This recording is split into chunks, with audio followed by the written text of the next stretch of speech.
എല്ലാ വിദ്യാർത്ഥികൾക്കും പുതിയൊരു വീഡിയോയിലേക്ക് സ്വാഗതം. ഈ വർഷത്തെ LBS nursing and paramedical degree കോഴ്സുകളിലേക്കുള്ള ഫസ്റ്റ് അലോട്ട്മെൻറ്റ് റിസൾട്ട് ഇന്ന് വൈകുന്നേരം പ്രസിദ്ധീകരിക്കും. ഇന്ന് വൈകുന്നേരം ഏകദേശം ഒരു 5 മണിയോടെ വിദ്യാർത്ഥികൾക്ക് നിങ്ങളുടെ റിസൾട്ട് അറിയാനായിട്ട് സാധിക്കുന്നതാണ്. ചിലപ്പോൾ നേരത്തെ തന്നെ റിസൾട്ട് വന്നേക്കാം. അപ്പോൾ അതെങ്ങനെയാണ് വരുന്നത് എന്നുള്ള കാര്യം പറയാനായിട്ട് പറ്റില്ല. കാരണം ഏകദേശം ഒരു വൈകുന്നേരത്തോടെയാണ് സാധാരണഗതിയിൽ വിദ്യാർത്ഥികളുടെ ഫസ്റ്റ് അലോട്ട്മെൻറ്റ് വരാറുള്ളത്. അപ്പോൾ വിദ്യാർത്ഥികൾക്ക് ഈ ഒരു വെബ്സൈറ്റിൽ തന്നെ നൽകിയിട്ടുണ്ട്. ഇന്ന് വൈകുന്നേരത്തോടെ പ്രസിദ്ധീകരിക്കുന്നതാണ് എന്നുള്ളത് കൃത്യസമയം പറഞ്ഞിട്ടില്ല. അപ്പോൾ അതുകൊണ്ട് തന്നെ ഏകദേശം ഒരു 5 മണി ആ ഒരു ടൈമിൽ മാത്രമേ പ്രതീക്ഷിക്കേണ്ടതുള്ളൂ. അപ്പോൾ വിദ്യാർത്ഥികൾക്ക് അലോട്ട്മെൻറ്റ് കിട്ടുകയാണെങ്കിൽ 22-ാം തീയതിക്കകം ടോക്കൺ ഫീ പേയ്മെൻറ്റ് ചെയ്യാവുന്നതാണ്. അപ്പോൾ ടോക്കൺ ഫീ പേയ്മെൻറ്റ് ഡീറ്റെയിൽസും മറ്റ് കാര്യങ്ങളും നമുക്ക് നോക്കാം. അതുപോലെ തന്നെ നിങ്ങൾക്ക് ഇത് ഓൺലൈനായിട്ട് അടക്കാം. അല്ലാന്നുണ്ടെങ്കിൽ നിങ്ങൾക്ക് നിങ്ങളുടെ ഫെഡറൽ ഈ ഒരു ചലാൻ ഡൗൺലോഡ് ചെയ്തെടുത്ത് ഫെഡറൽ ബാങ്ക് വഴി നിങ്ങൾക്ക് ആ ഒരു ഫീ പേയ്മെൻറ്റ് ചെയ്യാവുന്നതാണ്. അപ്പോൾ 22-ാം തീയതിക്കകം ഈ ഒരു ഫീ പേയ്മെൻറ്റ് ചെയ്യാത്ത വിദ്യാർത്ഥികൾക്ക് ലഭിച്ച അലോട്ട്മെൻറ്റ് നഷ്ടപ്പെടുന്നതായിരിക്കും എന്നുള്ളത് പ്രത്യേകം ശ്രദ്ധിക്കേണ്ടതാണ്. അപ്പോൾ വിദ്യാർത്ഥികൾക്ക് ഈ ഒരു ഫീസ് എങ്ങനെയാണ് അടക്കേണ്ടത്, എങ്ങനെയാണ് അലോട്ട്മെൻറ്റ് ചെക്ക് ചെയ്യുക എന്നുള്ള കാര്യം നമുക്ക് നോക്കാം. ആദ്യം തന്നെ വിദ്യാർത്ഥികൾ ചെയ്യേണ്ടത് LBS വെബ്സൈറ്റ് ഓപ്പൺ ചെയ്ത ശേഷം സൈഡിലായിട്ട് 3 ലൈൻസ് കാണാം. ജസ്റ്റ് അതിൽ ക്ലിക്ക് ചെയ്യുക, ലോഗിൻ ബട്ടണിൽ ക്ലിക്ക് ചെയ്യുക. അതുപോലെ തന്നെ ലോഗിൻ ക്ലിക്ക് ചെയ്യുന്നതിന് മുമ്പായിട്ട് നിങ്ങൾക്ക് ഇതേപോലെ തന്നെ അതായത് ട്രയൽ അലോട്ട്മെൻറ്റ് വന്ന ഇതേ രീതിയിൽ തന്നെ എല്ലാ വിദ്യാർത്ഥികളുടെയും അലോട്ട്മെൻറ്റ് നിങ്ങൾക്ക് വേണമെങ്കിൽ കാണാനുള്ള സൗകര്യമുണ്ട്. അപ്പോൾ എന്നാൽ നിങ്ങൾക്ക് അലോട്ട്മെൻറ്റ് കിട്ടിയിട്ടുണ്ടോ എന്ന് പരിശോധിക്കുന്നതിനായിട്ട് ലോഗിൻ ചെയ്ത് നോക്കുന്നതായിരിക്കും കൂടുതൽ നല്ലത്. കാരണം അതാകുമ്പോൾ പെട്ടെന്ന് തന്നെ നിങ്ങൾക്ക് ഏത് കോഴ്സിലേക്കാണ് അലോട്ട്മെൻറ്റ് കിട്ടിയത് എന്നുള്ളത് മനസ്സിലാക്കാം. അതായത് ഇത് നഴ്സിംഗും പാരാമെഡിക്കൽ കോഴ്സും ഉൾപ്പെടെ ഈ ഒരു 2 വിഭാഗം കോഴ്സുകളിലേക്കും ഈ ഒരു അലോട്ട്മെൻറ്റ് വഴി അഡ്മിഷൻ നടത്തപ്പെടുന്നുണ്ട്. അപ്പോൾ അതുകൊണ്ടാണ് ഈ ഒരു നഴ്സിംഗ് ഉണ്ടാവും. അതുപോലെ നിങ്ങൾ പാരാമെഡിക്കൽ വെച്ചിട്ടുണ്ടെങ്കിൽ പാരാമെഡിക്കൽ കോഴ്സിലേക്കും നിങ്ങളെ പരിഗണിക്കപ്പെടുന്നതായിരിക്കും. അപ്പോൾ അതുകൊണ്ട് തന്നെ നഴ്സിംഗ് പാരാമെഡിക്കൽ 2 കോഴ്സുകളിലേക്കും ഈ ഒരു അഡ്മിഷൻ നടത്തപ്പെടുന്നുണ്ട്, അതായത് അലോട്ട്മെൻറ്റ് നടത്തപ്പെടുന്നുണ്ട്. അപ്പോൾ അതുകൊണ്ട് തന്നെ നിങ്ങൾ ലോഗിൻ ബട്ടൺ ക്ലിക്ക് ചെയ്യുക. ലോഗിൻ ബട്ടണിൽ ക്ലിക്ക് ചെയ്ത ശേഷം നിങ്ങൾക്ക് നിങ്ങളുടെ ആപ്ലിക്കേഷൻ നമ്പർ നൽകി വെരിഫൈ ചെയ്യുക.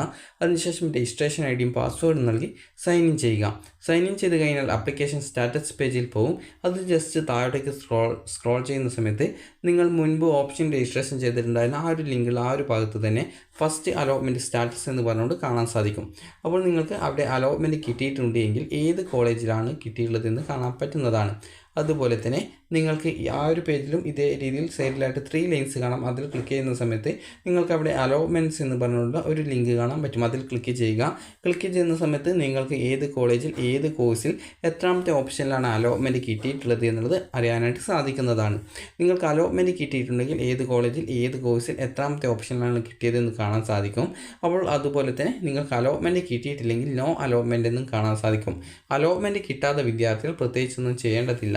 ആവശ്യമുണ്ടെങ്കിൽ ഓപ്ഷൻ റീഅറേഞ്ച് ചെയ്യാനും ഏതെങ്കിലും ഓപ്ഷൻ ഡിലീറ്റ് ചെയ്യണമെങ്കിൽ അങ്ങനെ ചെയ്യാൻ മാത്രമേ ഈ ഒരു ഫസ്റ്റ് അലോട്ട്മെൻറ്റിന് ശേഷം സൗകര്യം ഉണ്ടായിരിക്കുള്ളൂ. ഏതെങ്കിലും പുതിയ കോളേജ് വരികയാണെങ്കിൽ മാത്രമേ ആഡ് ചെയ്യാനുള്ള സൗകര്യം ഉണ്ടായിരിക്കുള്ളൂ എന്നുള്ളത് വിദ്യാർത്ഥികൾ പ്രത്യേകം ശ്രദ്ധിക്കേണ്ടതാണ്. ഇനി അലോട്ട്മെൻറ്റ് ലഭിച്ചിട്ടുള്ള വിദ്യാർത്ഥികൾ നേരത്തെ പറഞ്ഞതുപോലെ ഏത് കോളേജിൽ ഏത് കോഴ്സിൽ എത്രാമത്തെ ഓപ്ഷനാണ് അലോട്ട്മെൻറ്റ് കിട്ടിയിട്ടുള്ളത് എന്നുള്ള ഡീറ്റെയിൽസ് ആ ഒരു പേജിൽ ഉണ്ടായിരിക്കുന്നതാണ്. അപ്പോൾ ആ ഒരു പേജിൽ തന്നെ ഏറ്റവും അടിയിലായിട്ട് നിങ്ങൾക്ക് ഫീ പേയ്മെൻറ്റ് എന്ന് പറഞ്ഞുള്ള ഒരു ലിങ്കും കാണാൻ സാധിക്കുന്നതാണ്. അപ്പോൾ അലോട്ട്മെൻറ്റ് ലഭിച്ച വിദ്യാർത്ഥികൾ ആ ഒരു ലിങ്കിൽ ക്ലിക്ക് ചെയ്ത് കഴിഞ്ഞാൽ നിങ്ങൾക്ക് 2 ഓപ്ഷനാണ് ഉണ്ടാവുക. ഒന്ന് ഓൺലൈൻ മോഡ് വഴി പേയ്മെൻറ്റ് ചെയ്യാനുള്ളതും രണ്ടാമത്തേത് ബാങ്ക് വഴിയുള്ള ചലാൻ വഴിയുള്ള ആ ഒരു ഫീ പേയ്മെൻറ്റും. നിങ്ങൾ ബാങ്ക് ആ ഒരു ഓപ്ഷനാണ് സെലക്ട് ചെയ്യുന്നതെങ്കിൽ നിങ്ങൾക്ക് നിങ്ങളുടെ ഡെബിറ്റ് കാർഡോ ക്രെഡിറ്റ് കാർഡോ അതുപോലെ നെറ്റ് ബാങ്കിങ്ങോ UPI ഡീറ്റെയിൽസോ കൊടുത്തുകൊണ്ട് ആ ഒരു ഫീ പേയ്മെൻറ്റ് നടത്താം. അതുപോലെ തന്നെ ഈ ഒരു ചലാനാണ് സെലക്ട് ചെയ്യുന്നതെങ്കിൽ നിങ്ങൾക്ക് ചലാൻ പ്രിൻ്റ് ഔട്ട് കൊടുക്കാനുള്ള ഓപ്ഷൻ വരും. അതിൽ ക്ലിക്ക് ചെയ്തുകൊണ്ട് നിങ്ങൾക്ക് ചലാൻ പ്രിൻ്റ് ഔട്ട് കൊടുക്കുകയും തൊട്ടടുത്തുള്ള ഫെഡറൽ ബാങ്ക് ശാഖയിൽ പോയിക്കൊണ്ട് ആ ഒരു ചലാനും എടുത്തുകൊണ്ട് അതിൽ പറഞ്ഞ പ്രകാരമുള്ള ഫീസ് നിങ്ങൾക്ക് അടക്കാവുന്നതുമാണ്. അപ്പോൾ ബാങ്ക് വഴി അടക്കുകയാണെങ്കിൽ ഏകദേശം 24 ഹവേഴ്സ് എടുക്കും. അത് നിങ്ങളുടെ വെബ്സൈറ്റിൽ അതായത് നിങ്ങൾക്ക് ഏത് കോളേജിൽ ഏത് കോഴ്സിലാണ് കിട്ടിയത് എന്നുള്ളത് രേഖപ്പെടുത്തിയതിൻ്റെ ആ ഒരു ഭാഗത്ത് തന്നെ നിങ്ങൾക്ക് ഫീ പെയ്ഡ് സ്റ്റാറ്റസ് എന്ന് പറഞ്ഞുകൊണ്ട് ഫീ പേയ്മെൻറ്റ് സ്റ്റാറ്റസ് എന്ന് പറഞ്ഞുകൊണ്ട് ഒരു ഭാഗം കാണാൻ സാധിക്കും. അവിടെ നിങ്ങൾക്ക് ആദ്യം ഒന്നും കാണാൻ പറ്റില്ലെങ്കിൽ പിന്നീട് ഫീ പേയ്മെൻറ്റ് ചെയ്ത് കഴിഞ്ഞാൽ പെയ്ഡ് എന്ന് പറഞ്ഞുകൊണ്ട് അവിടുത്തെ ആ ഒരു സ്റ്റാറ്റസ് ഫീ പേയ്മെൻറ്റ് സ്റ്റാറ്റസ് മാറിയത് കാണാനായിട്ട് സാധിക്കുന്നതാണ്.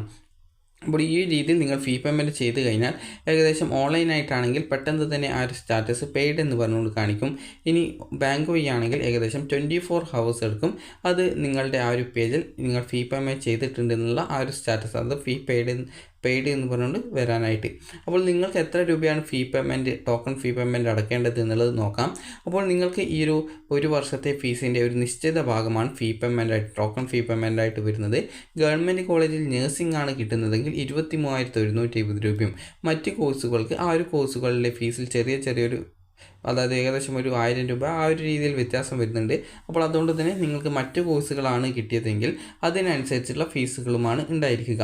ഇനി SC ST OEC വിഭാഗത്തിൽ ഫീസ് ആനുകൂല്യമുള്ള വിദ്യാർത്ഥികൾ ആണെങ്കിൽ ഗവൺമെൻറ് കോളേജിൽ ഏത് കോഴ്സിൽ കിട്ടിക്കഴിഞ്ഞാലും 1000 രൂപ മാത്രമാണ് ഫീസ് ഇനത്തിൽ വരുന്നത്. അതുപോലെ തന്നെ നിങ്ങൾക്ക് സെൽഫ് ഫിനാൻസ് കോളേജിലാണ് കിട്ടുന്നതെങ്കിൽ നിങ്ങൾക്ക് ഏകദേശം ഫീസ് വരുന്നത് 25,000 രൂപയാണ് ടോക്കൺ ഫീ പേയ്മെൻറ്റായിട്ട് അടക്കേണ്ടതായിട്ട് വരിക.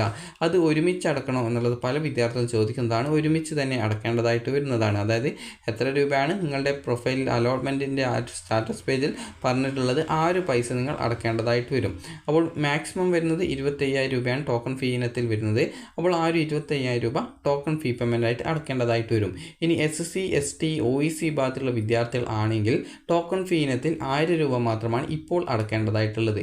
ബാക്കി നിങ്ങൾക്ക് ഈ ഒരു മെറിറ്റിലാണോ മാനേജ്മെൻറ്റിലാണോ കിട്ടിയത് എന്നുള്ളത് അനുസരിച്ച് കൊണ്ടാണ്, ബാക്കി അഡ്മിഷൻ ടൈമിലാണ് ബാക്കി ഫീസ് എന്തെങ്കിലും ഉണ്ടെങ്കിൽ അടക്കേണ്ടതായിട്ട് വരിക. അപ്പോൾ നിങ്ങൾക്ക് അത് നിങ്ങളുടെ ആ ഒരു പ്രൊഫൈലിൽ നിങ്ങൾക്ക് എത്ര രൂപയാണ് ടോക്കൺ ഫീ പേയ്മെൻറ്റ് അടക്കേണ്ടത് എന്നുള്ളത് കൃത്യമായിട്ട് രേഖപ്പെടുത്തിയിട്ടുണ്ടാവും. അതിനനുസരിച്ച് വിദ്യാർത്ഥികൾ ഈ ഒരു പൈസ അടച്ചാൽ മതിയാകും. അതുപോലെ തന്നെ നിങ്ങൾക്ക് നേരത്തെ പറഞ്ഞതുപോലെ ഓൺലൈനായിട്ടോ ഓഫ്ലൈനായിട്ടോ ഈ ഒരു ഫീ പേയ്മെൻറ്റ് ചെയ്യാം. 22-ാം തീയതിക്കകം നിങ്ങൾക്ക് എത്ര രൂപയാണ് ഫീ പേയ്മെൻറ്റ് ചെയ്യാനായിട്ട് പറഞ്ഞിട്ടുള്ളത്, ആ ഒരു പൈസ നിങ്ങൾ ഓൺലൈനായിട്ട് അടക്കുകയോ അല്ലെങ്കിൽ ഫെഡറൽ ബാങ്ക് ശാഖ വഴി അടക്കുകയോ ചെയ്തു കഴിഞ്ഞാൽ നിങ്ങളുടെ അലോട്ട്മെൻറ്റ് സ്റ്റാറ്റസ് പേജിലെ ഫീ പേയ്മെൻറ്റ് സ്റ്റാറ്റസ് എന്നുള്ളത് പെയ്ഡ് എന്ന് കാണിക്കുകയും അതുപോലെ തന്നെ നിങ്ങൾക്ക് ആ ഒരു സീറ്റ് കൺഫേം ചെയ്യപ്പെടുകയും ചെയ്യുന്നതാണ്. ഇനി പല വിദ്യാർത്ഥികളും ചോദിക്കുന്ന കാര്യമാണ്, ഇപ്പോൾ LBS വഴി ഇപ്പോൾ ഫസ്റ്റ് അലോട്ട്മെൻറ്റിൽ കിട്ടിയ ഒരു കോളേജിൽ നിങ്ങൾക്ക് താല്പര്യമുണ്ട്, അപ്പോൾ അങ്ങനെയെങ്കിൽ ഇനി ഹയർ ഓപ്ഷൻസ് ഒന്നും വേണ്ടെങ്കിൽ എന്ത് ചെയ്യും എന്നുള്ളത്. അപ്പോൾ ഒരു ഉദാഹരണം നമുക്ക് നോക്കാം. അപ്പോൾ വിദ്യാർത്ഥികൾക്ക് ഇപ്പോൾ ഒരു ഉദാഹരണത്തിന് നിങ്ങൾക്കിപ്പോൾ ഒരു 5ാമത്തെ ഓപ്ഷനാണ് കിട്ടിയതെന്ന് കരുതുക. ഇത് ജസ്റ്റ് ഞാനൊരു പെട്ടെന്ന് ഉദാഹരണം പറയാനൊരു സിമ്പിളായിട്ട് പറയാൻ പറ്റുന്നത് കൊണ്ടാണ് ഈ ഒരു 5ാമത്തെ ഓപ്ഷൻ എടുത്തിരിക്കുന്നത്. അപ്പോൾ ഇവിടെ 5ാമത്തെ ഓപ്ഷനാണ് കിട്ടിയത്. അത് നിങ്ങൾക്കിപ്പോൾ ലഭിച്ചത് ഒരു MLT കോഴ്സാണെന്ന് കരുതുക. അപ്പോൾ MLT അല്ലെങ്കിൽ BSc നഴ്സിംഗ് ഇതിലേതെങ്കിലും അല്ലെങ്കിൽ നിങ്ങൾക്ക് താല്പര്യമുള്ളൊരു കോഴ്സാണെന്ന് കരുതുക. അപ്പോൾ നിങ്ങൾക്കൊരു താല്പര്യമുള്ളൊരു കോഴ്സാണ് 5ാമത്തെ ഓപ്ഷനിൽ നിങ്ങൾക്ക് കിട്ടിയത്. അപ്പോൾ അങ്ങനെയെങ്കിൽ ഇതിന് മുകളിലുള്ള ഓപ്ഷനുകളെയാണ് ഹയർ ഓപ്ഷൻസ് എന്ന് പറയുന്നത്. അപ്പോൾ അലോട്ട്മെൻറ്റ് കിട്ടിയ വിദ്യാർത്ഥികൾക്ക് ഈ ഒരു ഹയർ ഓപ്ഷൻസിൽ ഏതെങ്കിലും ഓപ്ഷൻ റിമൂവ് ചെയ്യാനോ അല്ലെങ്കിൽ ഓപ്ഷൻസിനെ അങ്ങോട്ടും ഇങ്ങോട്ടും റീഅറേഞ്ച് ചെയ്ത് കൊടുക്കാനോ സാധിക്കും. നിങ്ങൾ പിന്നീട് ഓപ്ഷൻ ലിസ്റ്റ് നോക്കുന്ന സമയത്ത് നിങ്ങളുടെ ഓപ്ഷൻസായിട്ട് ഇവിടെ 1 മുതൽ 4 വരെയുള്ള ഓപ്ഷനുകളെയാണ് അതിൽ കാണാനായിട്ട് സാധിക്കുള്ളൂ. അപ്പോൾ അതിനെ വേണമെങ്കിൽ അങ്ങോട്ടും ഇങ്ങോട്ടും റീഅറേഞ്ച് ചെയ്ത് കൊടുക്കാം. അതുപോലെ ഇപ്പോൾ ലഭിച്ച ഓപ്ഷൻ തന്നെ മതി, ഇനി ഹയർ ഓപ്ഷൻസ് ഒന്നും നോക്കുന്നില്ല എന്നൊരു വിദ്യാർത്ഥി ആണെങ്കിൽ, അങ്ങനെയുള്ളൊരു തീരുമാനമാണെങ്കിൽ നിങ്ങൾക്ക് ഇപ്പോൾ ആ ഒരു അലോട്ട്മെൻറ്റ് കിട്ടിയ ആ ഒരു കോളേജിൽ ഫീ പേയ്മെൻറ്റ് ചെയ്തുകൊണ്ട് ആ ഒരു സീറ്റ് കൺഫേം ചെയ്യാം. അതിനുശേഷം ഹയർ ഓപ്ഷൻസ് റിമൂവ് ചെയ്ത് കൊടുക്കാം. ഹയർ ഓപ്ഷൻസ് റിമൂവ് ചെയ്യാതിരിക്കുകയാണെങ്കിലുള്ള ഒരു പ്രോബ്ലം എന്ന് പറയുന്നത്, ഇപ്പോൾ ലഭിച്ച കോളേജിൽ നിങ്ങൾക്ക് സാറ്റിസ്ഫൈഡ് ആണ്, ഇനി ഹയർ ഓപ്ഷൻസ് ഒന്നും വേണ്ട എന്നാണ് കരുതുന്നത്. എന്നാൽ നിങ്ങൾക്ക് സെക്കൻഡ് അലോട്ട്മെൻറ്റ് വന്ന സമയത്ത് മറ്റൊരു കോളേജിലേക്ക് അലോട്ട്മെൻറ്റ് കിട്ടുകയാണ് എങ്കിൽ നിങ്ങൾക്ക് ആദ്യം നിങ്ങൾ അടച്ച ഫീസ് പുതുതായിട്ട് അലോട്ട്മെൻറ്റ് ലഭിച്ച കോളേജിലേക്ക് ട്രാൻസ്ഫർ ചെയ്യപ്പെടുകയും അതിനുശേഷം ഇവിടുത്തെ സീറ്റ് പോവുകയും അതിനുശേഷം നിങ്ങൾക്ക് പിന്നീട് സെക്കൻഡ് അലോട്ട്മെൻറ്റിൽ എവിടെയാണോ കിട്ടിയത് അവിടെ ആയിരിക്കും അഡ്മിഷൻ ഉണ്ടായിരിക്കുക. അപ്പോൾ അതുകൊണ്ട് തന്നെ നിങ്ങൾക്ക് താല്പര്യമില്ലാതെ ഹയർ ഓപ്ഷൻസ് ഉണ്ടെങ്കിൽ അത് റിമൂവ് ചെയ്ത് കൊടുക്കേണ്ടതാണ്. അതുപോലെ സെക്കൻഡ് അലോട്ട്മെൻറ്റിൽ മറ്റൊരു കോളേജ് കിട്ടുകയാണ് എങ്കിൽ ഫസ്റ്റ് അലോട്ട്മെൻറ്റിൽ കിട്ടിയ കോളേജ് നഷ്ടപ്പെടുന്നതും പിന്നീട് പുതിയ കോളേജിലേക്കായിരിക്കും നിങ്ങളുടെ അലോട്ട്മെൻറ്റ് ഉണ്ടായിരിക്കുക. അതുപോലെ തന്നെ വിദ്യാർത്ഥികൾ ചോദിക്കുന്ന പ്രധാനപ്പെട്ട കാര്യമാണ് റീഫണ്ട്. അപ്പോൾ റീഫണ്ട് എന്ന് പറയുന്നത് നിങ്ങൾ ടോക്കൺ ഫീ പേയ്മെൻറ്റ് അടച്ച ശേഷം നിങ്ങൾക്ക് ഈ ഒരു പൈസ റീഫണ്ടായിട്ട് കിട്ടാനായിട്ട് ഏകദേശം കുറേ ടൈം എടുക്കും.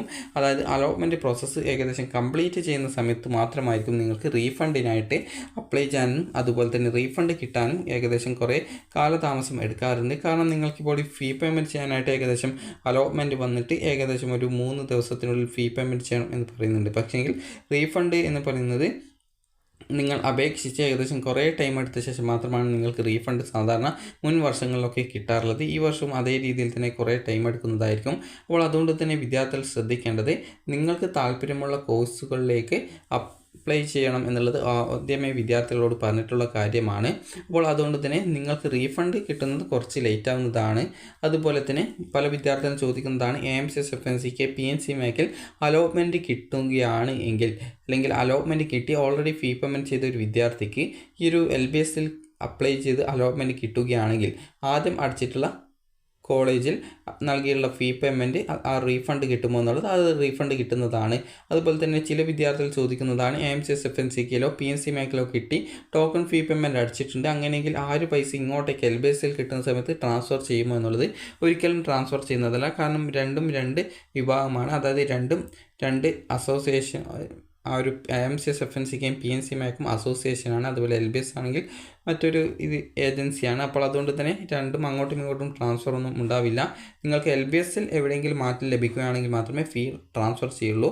അല്ലാതെ AMCS FNCKയോ PNC മേക്കിലോ ഓൾറെഡി കിട്ടിയ വിദ്യാർത്ഥികൾക്ക് വേണമെങ്കിൽ പിന്നീട് റീഫണ്ടിന് അപ്ലൈ ചെയ്ത് ആ ഒരു പൈസ നിങ്ങളുടെ ബാങ്ക് അക്കൗണ്ടിലേക്ക് അവർ ട്രാൻസ്ഫർ ചെയ്ത് നൽകുന്നതായിരിക്കും.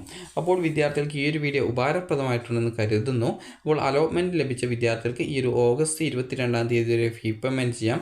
ഫീ പേയ്മെൻറ്റ് ചെയ്യാതിരിക്കുകയാണെങ്കിൽ ലഭിച്ച അലോട്ട്മെൻറ്റ് നഷ്ടപ്പെടുകയും പിന്നീട് വരുന്ന 2-3 അലോട്ട്മെൻറ്റുകളിൽ നിങ്ങളെ പരിഗണിക്കാതിരിക്കുകയും ചെയ്യുന്നതാണ്. അപ്പോൾ നിങ്ങൾക്ക് ഈ ഒരു വീഡിയോ ഉപകാരപ്രദമായിട്ടുണ്ടെങ്കിൽ ലൈക്ക് ചെയ്യുക, ഷെയർ ചെയ്യുക. Thank you for watching.